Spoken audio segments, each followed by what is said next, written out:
In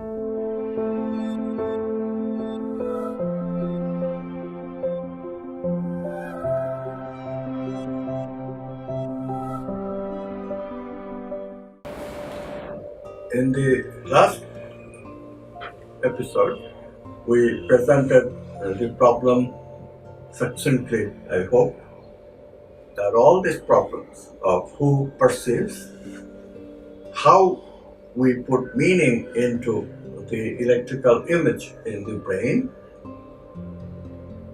and of course, how we solve the quantum measurement problem, which has that paradox.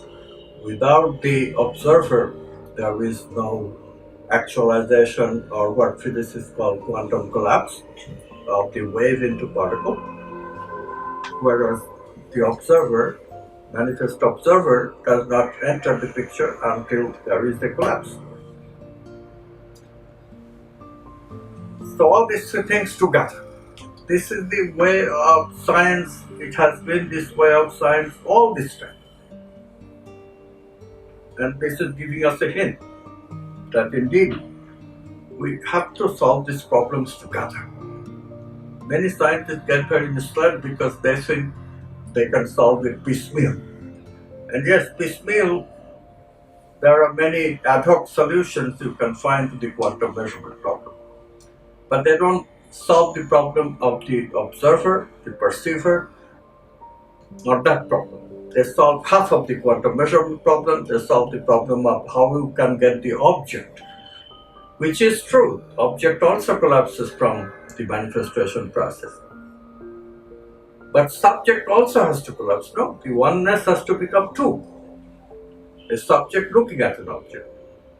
And that is what being emphasized by the fact that without the subject, the quantum measurement cannot be defined. If everything is object, everything is potentiality. Subject is what takes you out of that quantum dynamics. And therefore, it has to be consciousness that is at the beginning. That unity is not a quantum field, an object, but it is put in with not only object but also subject. And subject and object both have to arise from that consciousness. G. Spencer Brown, a mathematician, put this so beautifully. The whole problem is how a unity can break up. Somehow we have to find a way that a unity can break up where one part of it sees the other part as separate from itself. And this can only be done when a mechanism for the appearance, for this distinction, as Spencer Brown put it, distinction, subject vis-a-vis object, that can occur. So we go back to the recognition that we need to recognize consciousness must have a subject potentiality and an object potentiality. So if the brain has to have subject potentiality, brain must have something different from the usual way that we build objects. Usually we build objects is that a conglomerate can be completely broken down into its parts. And that wisdom is that the whole is nothing more than the parts. But if we recognize that no, this brain has to do something special, that a whole which is completely reducible, that cannot do, then we have to recognize that the brain has something that makes it different from the usual object, from the usual type of measuring apparatus like a Geiger counter or a camera, which can be completely reduced to its components. The brain is not like that. Another way of putting it is how the ancient, the sages saw it. Spiritual people always call this world that produces appearance, the brain, a trap, a prison sometimes. They really identify the worldly existence as a prison. Some of them are so keen to get liberated from this prison. What is a prison? it produces an identity that is different from the way you really are. You are this unity, but you're stuck in this prison and therefore can't even see that you are a unity. So this mechanism of producing the appearance must be compulsory, must be very compulsory, almost totally compulsory. How does one produce such a trap in a brain? How does one produce this complete, inescapable prison? Now here is where, frankly, I was stuck and reading of a book written by a computer scientist, Doug Hofstadter, gave me this liberating idea. How such a trap can be produced in the brain. Hofstadter was working on producing a conscious computer, so he thought that the way to think of this is to examine a kind of sentences that he was looking at from his common interest in such systems that produced a trap. And he called them tangled hierarchy. Try to understand, when we build elementary particles into atoms, into molecules, into neurons in the conventional way of thinking, we are always doing it with simple hierarchy in mind. All the causal authority stays in the elementary particles. The conglomerates have no effect on the elementary particles themselves. This is called a simple hierarchy. We see such systems in our society all the time. All elitist systems where the one level, the authority level, controls all the lower levels, are simple hierarchical systems. Father knows best, goes the wisdom of how to run a family. The king knows best how to run a dictatorship. Those are all simple hierarchical systems. So what is a tangled hierarchy? And what is a tangled hierarchy that will produce such total forgetfulness, make it into a prison from which you cannot escape because you don't remember who you are? And Hofstadter asked us to examine a sentence called liar sentence. This is where we'll start. Examine the sentence, I am a liar. Takes a while to see the importance of this sentence for our purpose. You see it now? I am a liar. But if I am a liar, then I am telling the truth. I am a liar, I'm just expressing it, right? I am a liar. If I am a liar, though, I am telling the truth. But if I am telling the truth, then I am a liar. Then I am telling the truth. Then I am a liar. Then I am telling the truth. See how the sentence reverberates between the two poles? Usually, the two poles of a sentence are a simple hierarchy. Right? This man is blind. Blind defines the man. End of the sentence.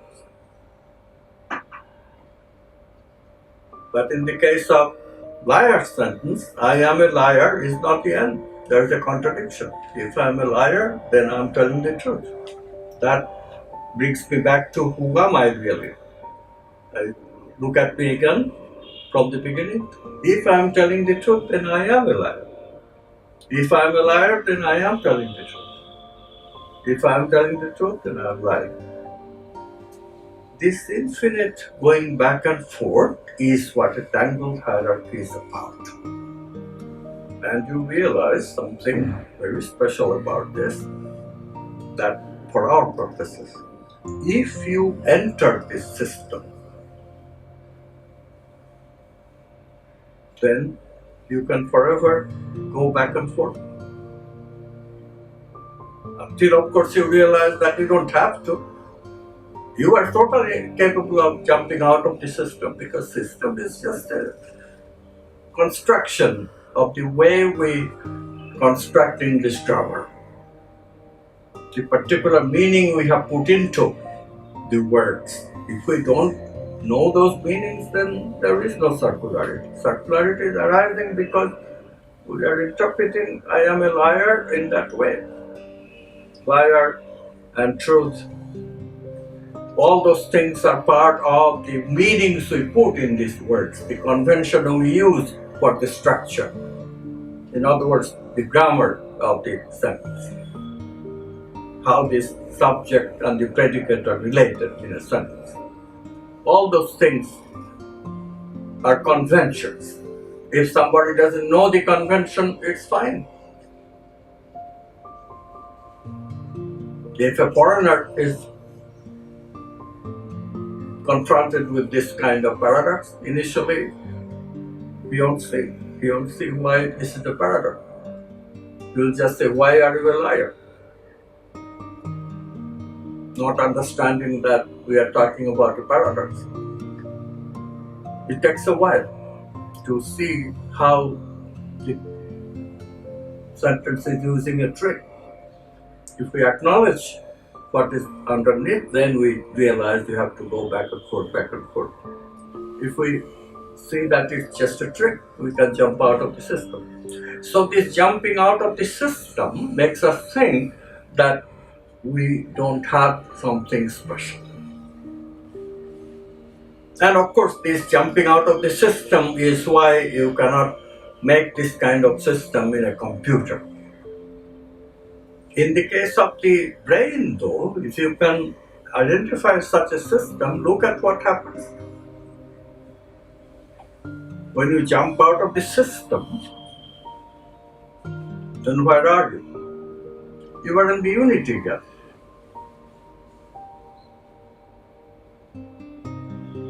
If you jump out of the system, then nothing is happening. If you are into the system, then you identify with the brain and you have a separateness from your environment because you are entrapped. You identify with the brain. You have become a separate reality than the rest of the world.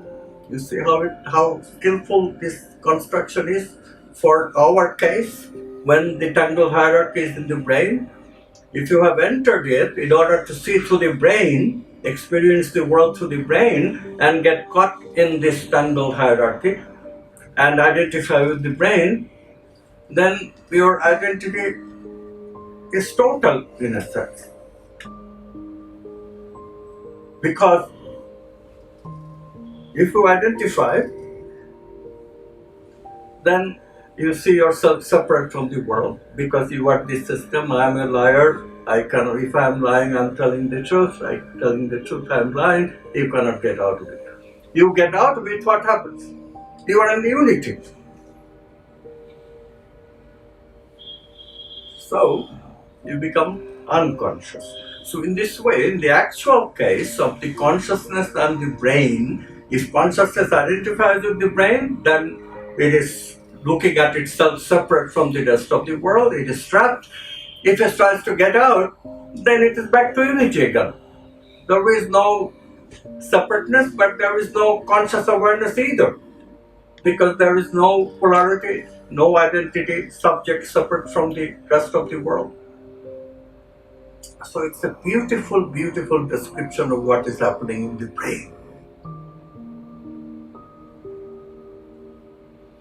Can we identify the apparatuses in the brain that will produce such a tangle hierarchy?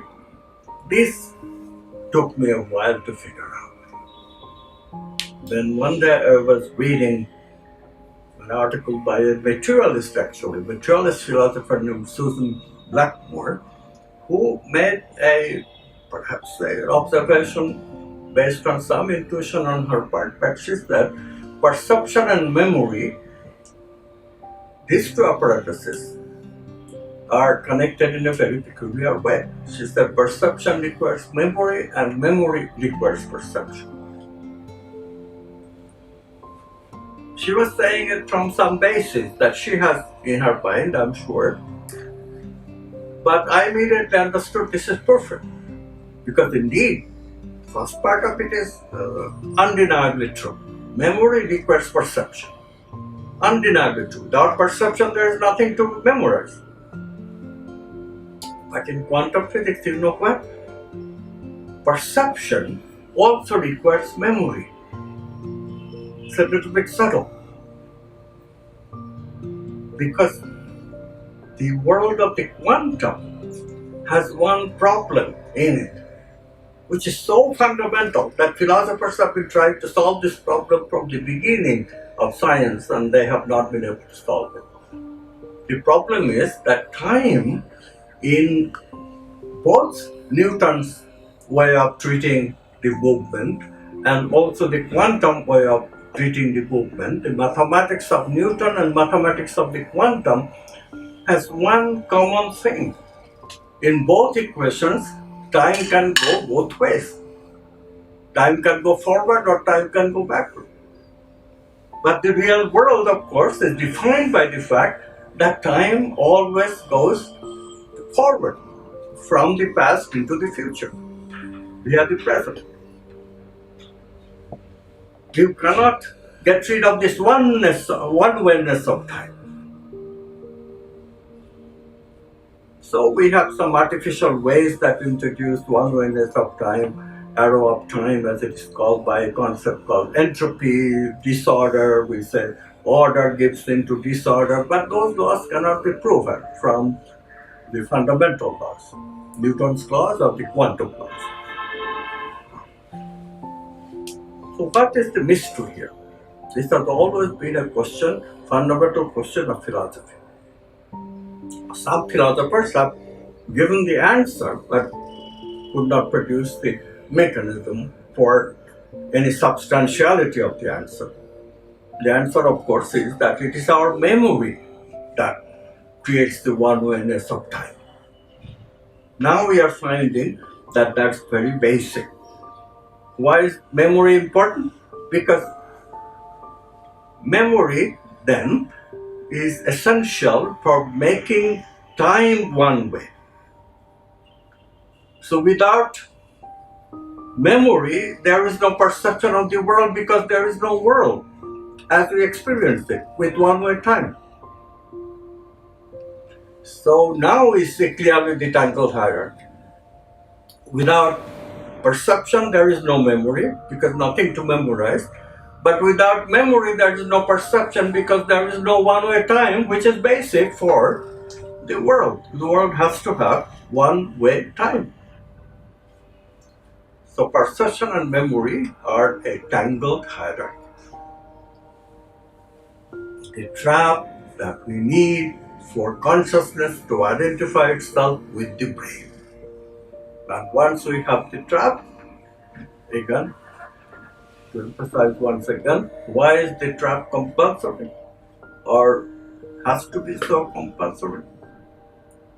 Because once we get into the trap, if we get out, we are back to the unity. So how do we get in? By creating memory. This becomes very crucial. So before I said that consciousness identifies and that defines something that we call tangled hierarchy. Now we see that there's still something that has to be created, which is memories and processing through memory. And this processing, of course, is what creates the ego. How it creates, I will explain in the episode a little later. But this is important because until we create memory, there will be no one-way time. So there will be some memories and then memory processing that we go through, and eventually the collapse will happen. Collapse will happen at a level where we are completely identified not only this subject-object split which produced the quantum self in principle, but in practice there is no memory here. So in practice, although we want to, but there is no memory here. So consciousness will wait and there will be some more processing that will be needed, memories collect, and then eventually will produce the collapse.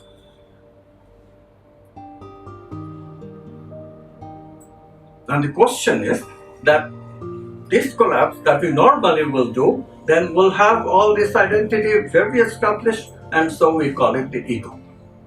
Now notice that if we could collapse, not in the ego but in the quantum self itself, then we are free again, because now there is no memory.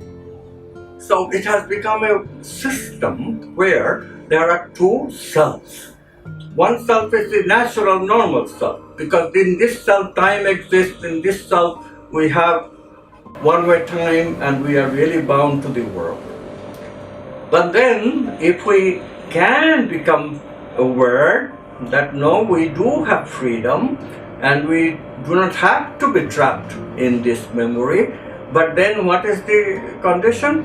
We also have to give up the world, because if we don't have memory, we don't identify with our body brain, the identity that is going away, and therefore we lose the attachment to the world. So if we give up the attachment to the world, then only we can actually, in principle, collapse in the quantum self. And then the subject becomes free of all attachments. This is why Buddha described this as no self. Also, when you arrive at this state, then you realize that there is no world, only nothingness. At that moment, you are free. There is no self. The whole thing, whole idea of the self comes from attachment to those memories.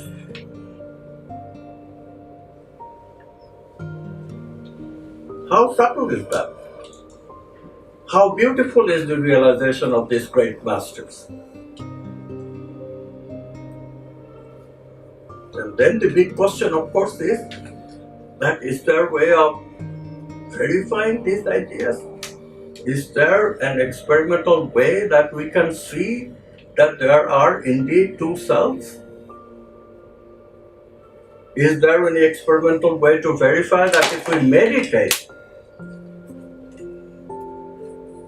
meditate, then indeed our attachment to our memories becomes lower and lower, and attraction of the one-wayness of time gradually relaxes. We become more and more unattached to the world, and that really does lead to total freedom from this bondage of the brain that spiritual people have always called prison.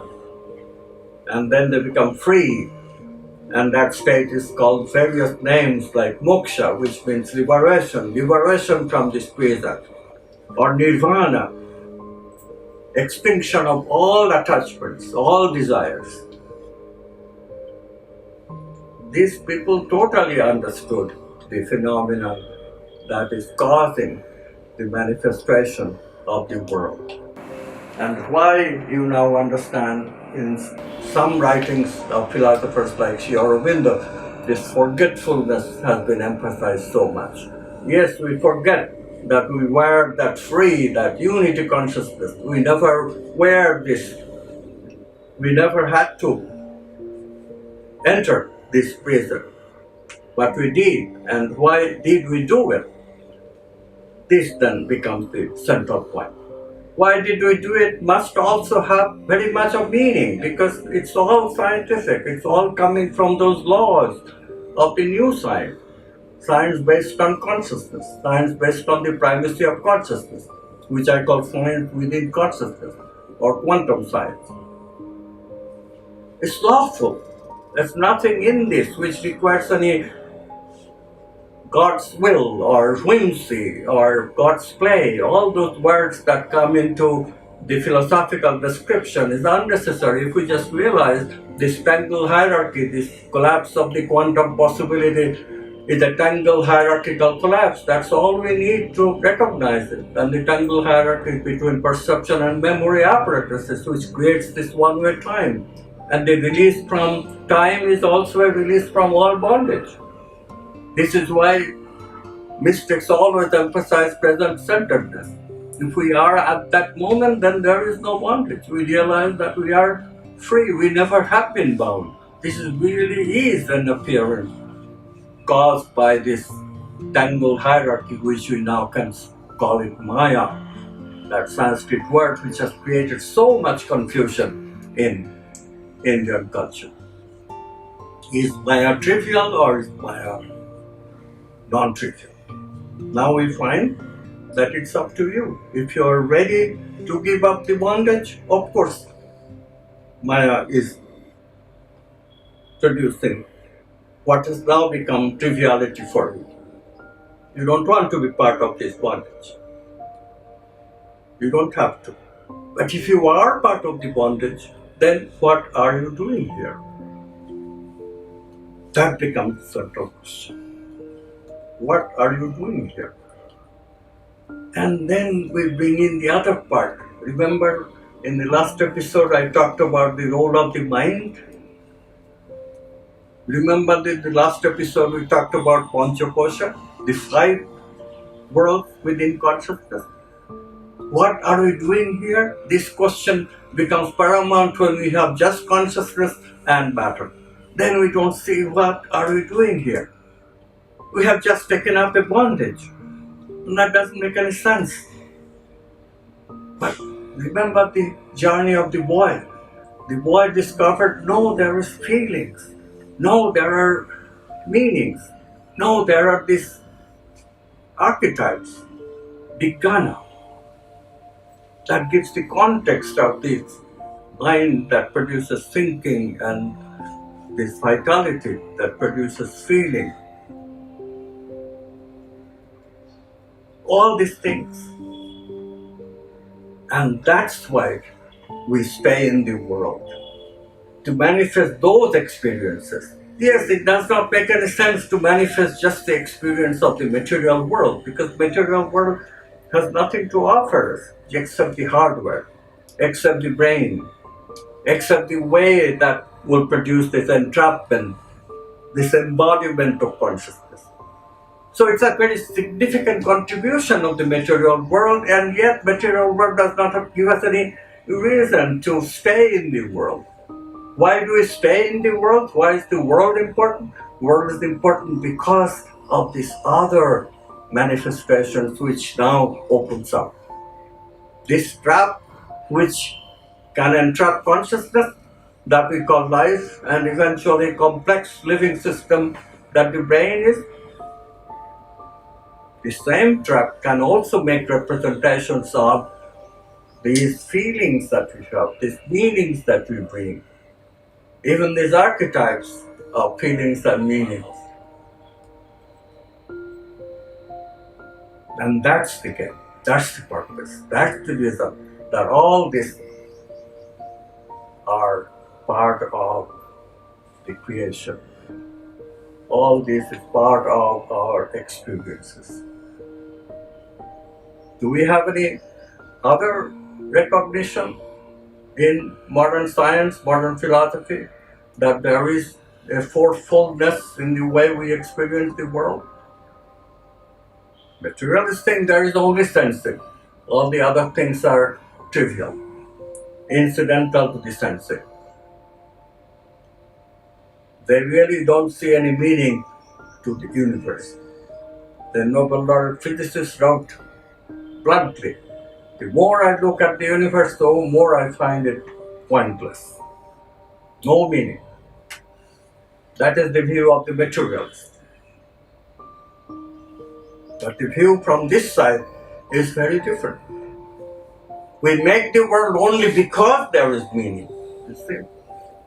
The world is not a trivial play, Maya, to be discarded. Only because there is meaning and there is this archetypes, there is feeling with which we can engage into the meanings and the archetypes. That's the purpose of the work. View completely changes. How is the purpose injected?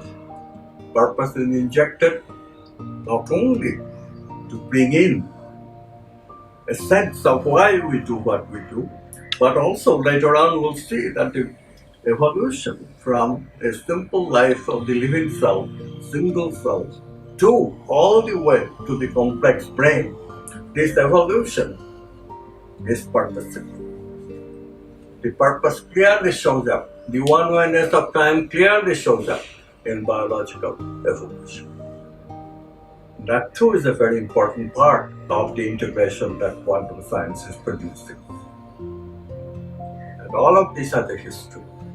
All of this has a very important history to be told. And when you find this out, your heart, I hope, will be filled with as much joy as I feel with all this. Thank you.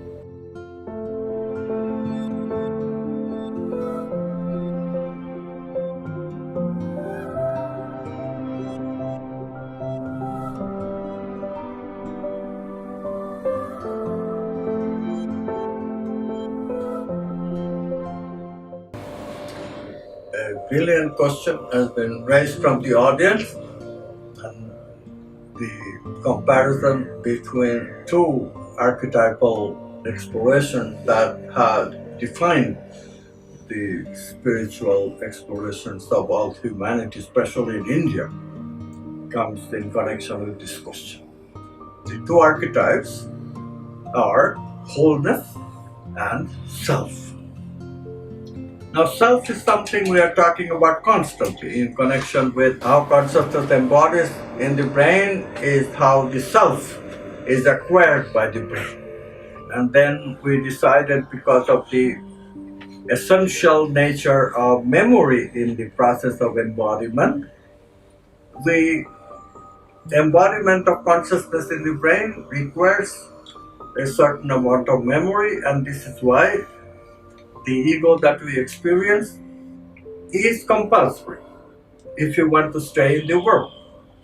You cannot stay in the quantum self of no memory except for that moment of realization. It's impossible. Transitory state. The state of any stability, a stable embodiment of consciousness requires memory. Requires that one-wayness of time, the passage of time. Present-centeredness is just very momentary experience. It has to be that way. This is the law. This is the way we are built. And yet mystics have glorified that real nature of us, because self experienced as quantum self leads to the experience of unity. And if that is reality, then that of course is to be valued much more. But as the quantum science is showing, whether we call it reality depends on where we are. Yes, we have established that unity for ourselves. If we are ready, then that's enough. The establishment of reality in the manifest whole is not necessary. Whether the rest of the world has unity or not is not necessary for us to worry about. If you have reached already a state where you are bored with the world has become suffering for you, then sure, the self-archetype is the one that we should explore and be free. Nirvana, cessation of all desire, moksha, liberation from this death, birth, rebirth cycle. But on the other hand, if you are desirous of playing in the world, exploring the world, making it more and more and more and more real, instead of so many people suffering from the ignorance of unreality, the ignorance of untruths, what then? then you can stay in the world and have fun. What the quantum science has discovered is wholeness archetype also engages a kind of joy, not maybe not as potent as the joy of total liberation, but maybe it is. And this is a state which is much easier to experience. Does not require the arduous exercises, dedications that leads to liberation or nirvana. Can it be equally joyful? Okay, that point we can debate. I do not have the experience of liberation, so I cannot tell you how it's like. I do have the experience of flow, which is the experience that exploration of wholeness takes us. And I can tell you this, flow is very accessible even to the ordinary person, even to the actor, even to the player. This is why people engage in sports, even to the dancer, even to the artist. Anybody who is willing to be creative can have flow. Very attractive state for all of humanity. Can we make flow the center of our life? This is what quantum worldview is suggesting. Until the whole world is into reality, what is the purpose of individual liberation? This is a spiritual question. Buddhism originally indeed was following the original motive, nirvana. But then it was realized in Buddhism, and Buddhism becomes separated into two sectors. The old techniques of individual liberation is still there. It's called Hinayana Buddhism. And the other is called Mahayana Buddhism. Great vehicle. Hinayana means a small vehicle, just the individual will be liberated, and that is the goal. In the bigger picture, Mahayana, the person will stay at the door of liberation in flow, in wholeness, forever and ever until all humanity is liberated. That's the goal of Mahayana tradition.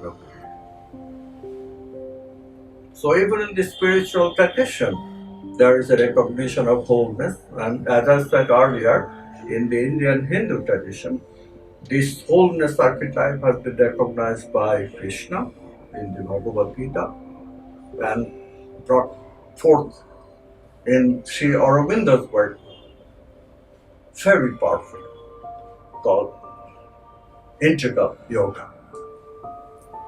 We can take the wholeness as our approach, wholeness archetype as our goal to realize, than the self archetype, which puts us out of the game in a sense. So it's all a question of where you are. If you are bored with the world, by all means, the world has no significance for you, you cannot contribute. Go out, get out of the game. That's okay. But if you are ready to stay in the world, suffer a little bit, but take the world with you when you liberate, then wholeness is your game. And this game is also quite wonderful. Thank you.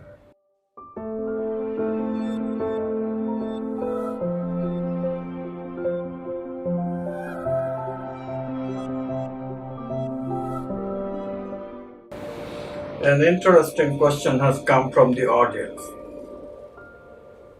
It is a fact that the reason that modern people are so attracted to a material style of living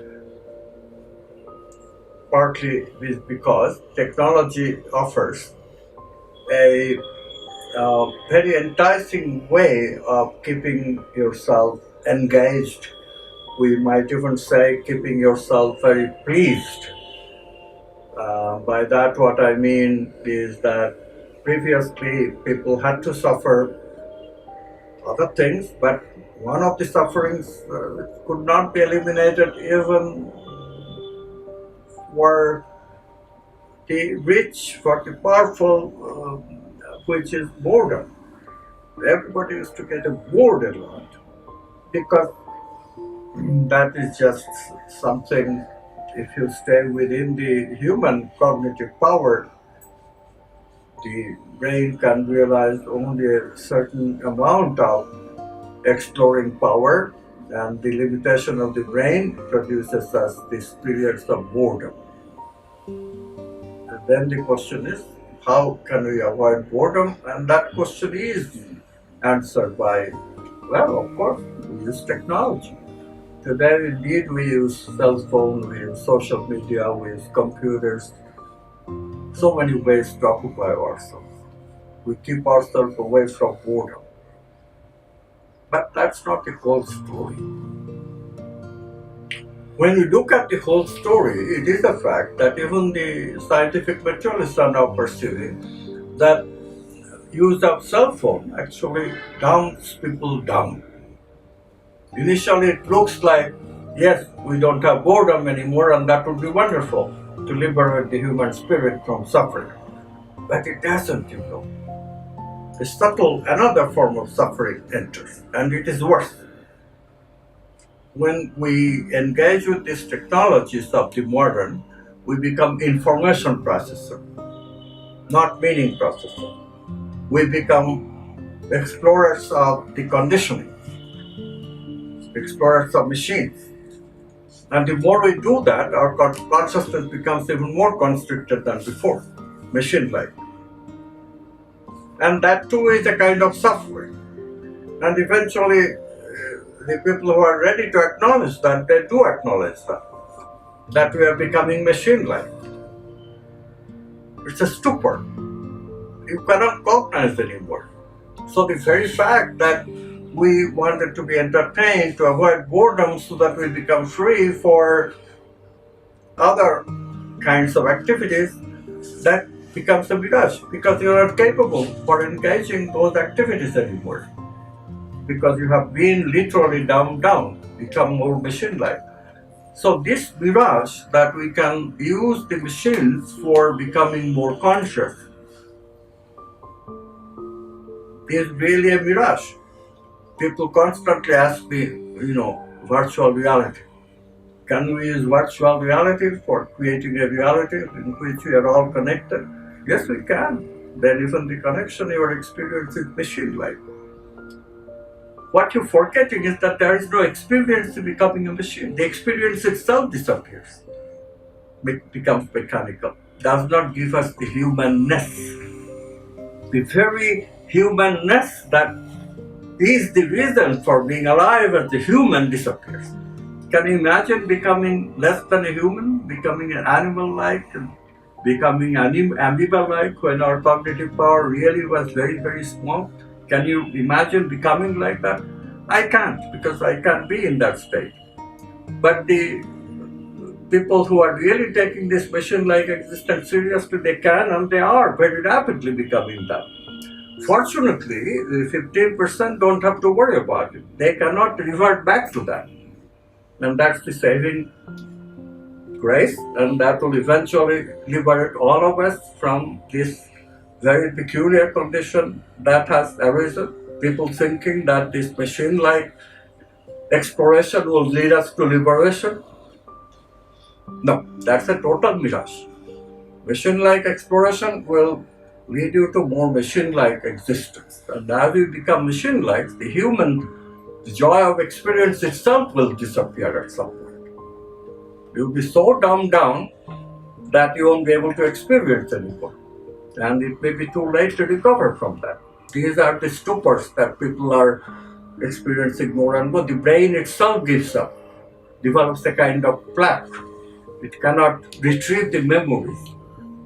The brain degenerates into being unavailable for processing meaning, processing from memory of the past experiences that we call dementia.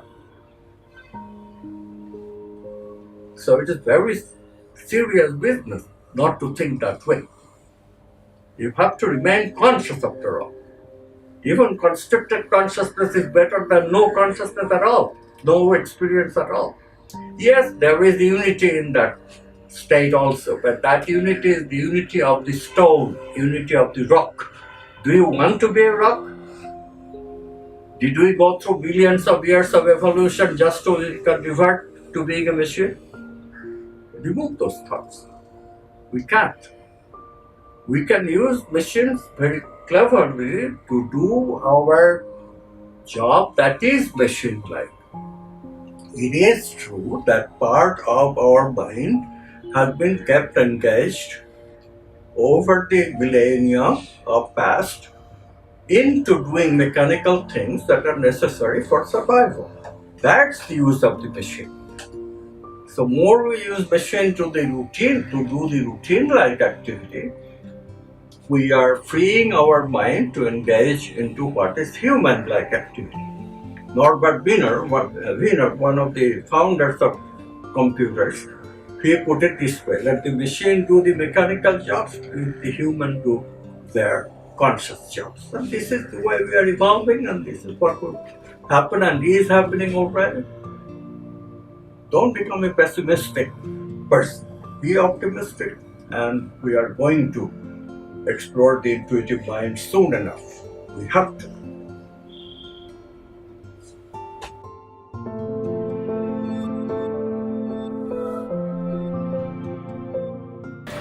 The question has come from the audience that I have been talking about archetypes as what sets the context for thinking and feeling. But can I give an example or an illustration of the significance of the archetypes in the quantum worldview? Yes, this is very important because we are identifying the archetype as the purpose of why all this. Why all this is what I said is the subtle experiences, which begins with feeling and thinking, but ultimately feeling and thinking are contextually dependent on the archetype. In other words, the best feeling and best thinking will be guided by these archetypes. What are they? Some examples will make it clear how important they are in human life. One archetype we already have emphasized many times.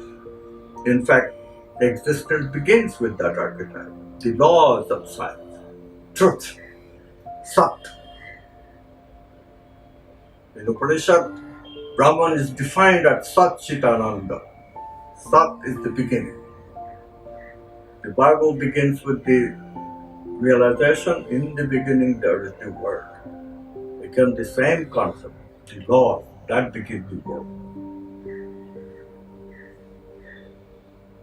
Archetype, if you have to give an example, begins with truth, which is the one absolute archetype. And because the archetypal land, Vijnanamaya Kosha, this universe of the archetypes, has truth as one of its primary residents, therefore all archetypes have truth value. And this is why when we experience the archetypes, that experience of course is what we call intuition. Much confusion about that because in the scientific materialist worldview, we don't have the concept of archetype, we don't need this concept. And therefore, remember, we lost grip on reality because there is no necessity of absolute nature of truth. Materialists think truth is relative. This is why materialists ultimately created this untrue world that we live now, fake news. But leaving it aside, what is another example of the archetype that you readily recognize? And that has to be the archetype of love. No human being can imagine living without love except the sociopath and the psychopath who are deranged people. If you are sane, you need love. Little sang, all we need is love. That can be debated, but it is cannot be debated that one of the needs that gives purpose to the life is the archetype of love. Why is it an archetype? Because you cannot really get a sense of archetype just by thinking. Try it and you will fail. Try to control it by thinking, you will fail. Just as you cannot control truth by thinking or by feeling, similarly, same thing with love. The problem with civilization began when somebody thought that knowledge gives you power to control. And then predict and control became the motto of modern living, modern science. Science set the context of modern living as predict and control.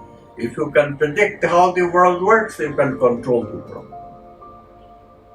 And the archetypes are the living proof that there is no control. This is the reason that archetypes have to be there, and this is the reason that archetypes have to be quantum. They are forever moving. And the stuff that they give context to, feelings and thinkings, they are also quantum.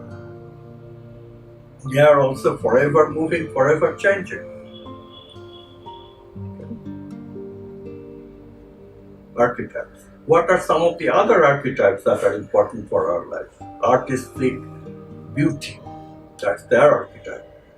Just as scientists seek truth and everybody seeks love.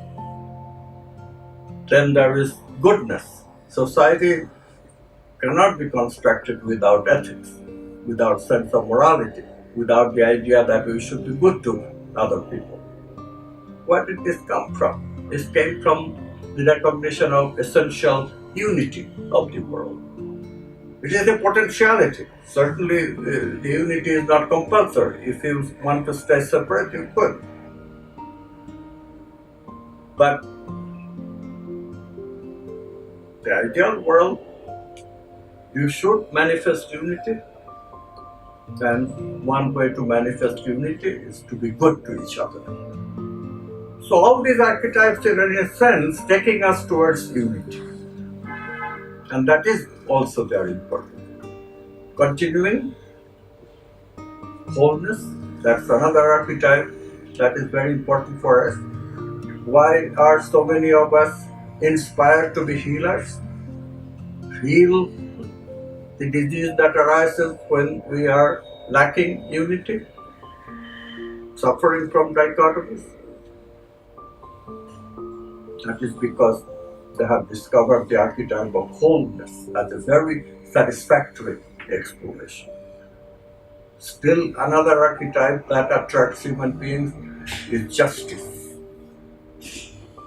And of course, there are two archetypes which are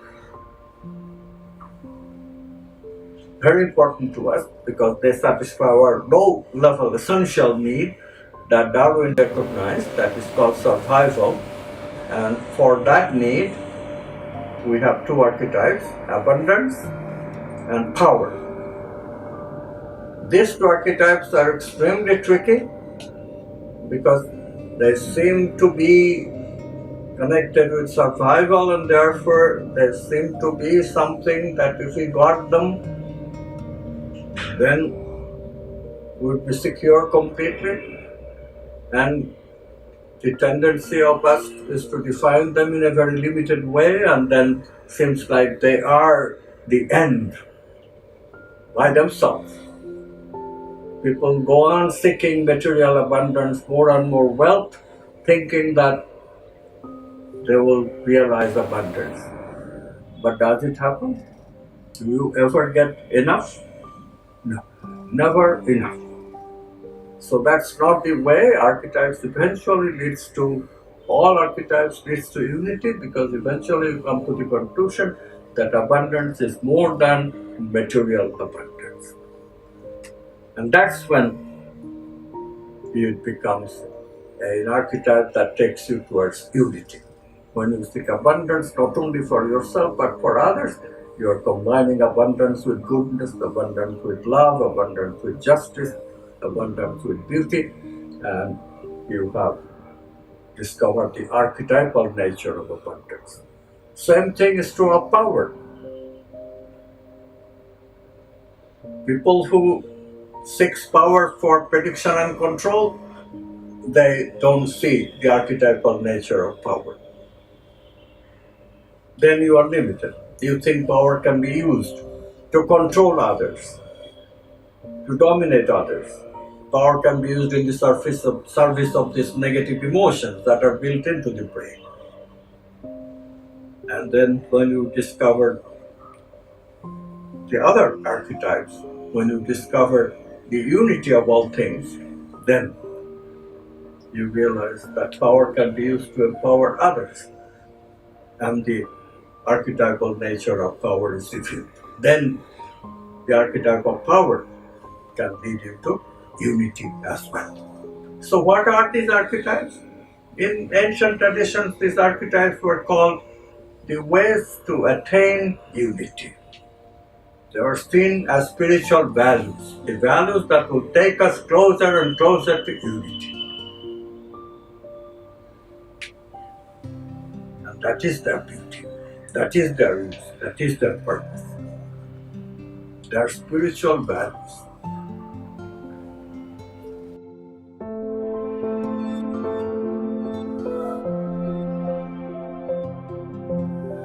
A very interesting question has been raised from the audience, and we must address it. Today, nations are very divided, and nations have their own agenda, and they push this agenda in constant conflict. If you are an inhabitant of India, you know very well how nations behave with each other. Constant conflicts in Pakistan is the lot of every Indian.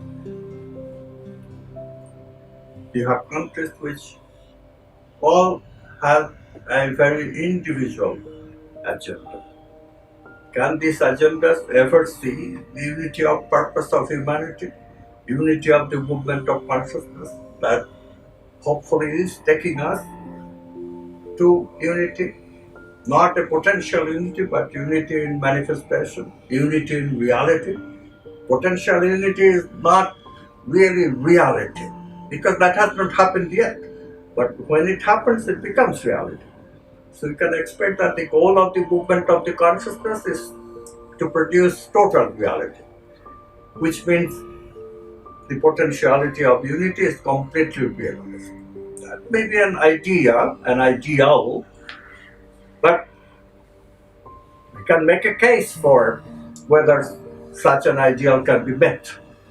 And it does seem from the divisiveness of the world that it cannot be met. And this is where we get disappointed. If it is all a movement of consciousness towards the embodiment of the archetypes, towards the recognition and realization of the unity, then why so much divisiveness today? Okay, this is where we have to think, we have to recognize that some other aspects of the way the world is built is involved. One aspect we have to recognize to answer this question properly is the aspect that is called evolution in science. The evolution Darwin recognized is the movement from the single cell creature that began life into the very complex creature that we are as human beings. Yes, there is the one awareness I said in biological evolution that Darwin did not recognize, but the data clearly shows that there is a movement from simple to complex. And the more complex you become, your ability to engage with the exploration of meaning and purpose, the archetypes, also increases. The ability to cognize, the ability to feel, all that increases. The ability to experience the world becomes better and better and better and better by noble feeling with high meanings and with a sense of what the archetypes mean to us. And they take us to unity, they take us to this completion of reality. All that comes into the picture. Right now, we are stuck. We are stuck. Why? The evolution picture makes it clear. We are at an age of the evolution of the mind where the rational mind is idolized. Rational mind takes over. The rational mind, unfortunately, does not need unity. In fact, it produces separateness. It produces that tendency of producing that machine-like separateness. Complete domination of computer algorithms to determine who we are. And when we do that, we become these independent, separate objects, individual society. And then we don't recognize our common purpose, our common humanity. We have lost those qualities. We are machines. And this, of course, is dominating right now. On the other hand, you don't really have to be that pessimistic. Some people are a bit optimistic and they have analyzed the situation as well, and they have recognized that there is about 15% of the world. Hard to believe when you look at the mayhem, when you look at the division. It is hard to believe that 15% of us in this way of calculating, serious calculations. You know that there is 1 billion people who partake in spiritual practices like yoga and meditation and similar practices. Mind-boggling information, isn't it? 15%, as high as that. So what does that tell you? It tells you that although bulk of the world is very materialistic, but there is a substantial portion who are not. And that's where the future lies. What we have to discover is from this to going back to our real purpose, real movement of consciousness towards that realization of the exploration of the archetypes. How can we get above this part of the mind, rational mind, into a mind that values the archetypes, into a mind that values the experience of intuition? As said, we have 4 kinds of experiences: sensing, feeling, thinking, and intuition. Sensing matter, feeling the vital energies, meaning process of mind, and then the archetypes. Intuition. Can the mind give meaning to the intuitions? Intuitive mind. Rational mind gives meaning to mind itself and thinks mind is everything. Which, if you take the materialist view, is just computing. Machine is everything, mind is machine. Can we rise above that and think differently? Can the mind give way to what ancient people call soul? Soul level of being? Can we develop concepts such as viveka in the Indian culture?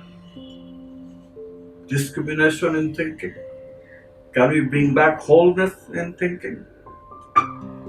Integral thinking? Integrative thinking? Those will be the job of the intuitive mind. At that level, all these divisions between countries, all this power struggle will give way. How to do it is a huge problem. This is why this question is so important to engage. How to do it is the reason that we remind ourselves that we came from those spiritual traditions where this need was recognized already, and that happened 5,000 years ago. We have been doing this, developing the intuitive mind for 5,000 years, and we still are struggling. From the beginning, there has been this struggle between people who don't want to do the job, who don't want to align themselves with the movement of consciousness. Initially, there were very few people who did recognize the value of it. Very few cultures this way, oriented this way. India is one of the exceptions of those cultures. Other cultures from time to time have engaged with spirituality, but all cultures eventually succumb to a decline. This is the story of the age of the rational mind which we live. But still, gradually that number of people who engage with intuition keeps on increasing. Right now it's 15% and it's getting better and better. And this when you observe, this when you understand, in reincarnation has something very important to do with this, which I'll go into in a later episode, then you can be optimistic. Then there's no reason to be disappointed by feuds between India, Pakistan, or America and Iran and China and others, and no reason. We are moving. It's just that the movement is slow and maybe creating this mayhem.